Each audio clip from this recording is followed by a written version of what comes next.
اعوذ باللہ من الشیطان الرجیم بسم اللہ الرحمن الرحیم اللہم صلی علی سیدنا مولانا محمد وعلی آل سیدنا مولانا محمد وبارک وسلم علیہ۔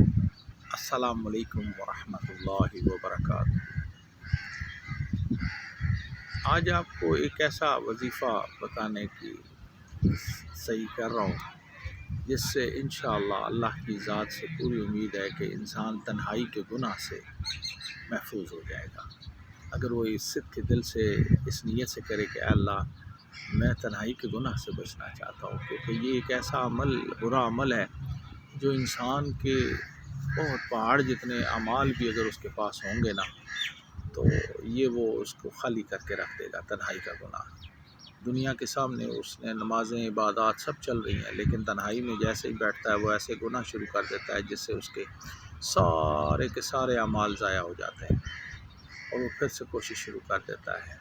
تو اللہ تعالیٰ ہم سب کو تنہائی کے گناہوں سے محفوظ فرمائے۔ اس کے لیے ایک وظیفہ آپ کو بتانا چاہتا ہوں۔ وظیفہ یہ ہے کہ انسان جب آپ فرض نماز پڑھ لیں، فرض نماز پڑھیں اور اپنی آنکھوں کے اوپر ہاتھ رکھ لیں دونوں، اور الحاکم التکاثر سورۃ تکاثر کو ایک دفعہ صرف پڑھیں، ہاتھ آنکھوں پہ رکھیں اور تکاثر پڑھیں۔ اس کا فائدہ ایک تو یہ سب سے بڑا ہے کہ اللہ تعالیٰ اسے تنہائی کے گناہ سے محفوظ فرما دیتے ہیں۔ دوسرا بڑا فائدہ یہ ہے کہ جو یہ چاہتا ہے کہ اس کا دل بالکل پاک صاف ہو جائے، اللہ کے نیک لوگوں کی طرح اس کا دل بھی پاک ہو جائے، ایسا اللہ تعالیٰ اس کو اس عمل سے اس کے دل کو بھی پاکیزہ فرما دیتے ہیں، بالکل صاف شفاف، اور وہ گناہوں سے اس طرح دوڑنے لگ جاتا ہے جیسے کوئی خطرناک چیز اس کے سامنے آ گئی۔ تو اللہ اس کو اپنا تقویٰ عطا فرما دیتے ہیں۔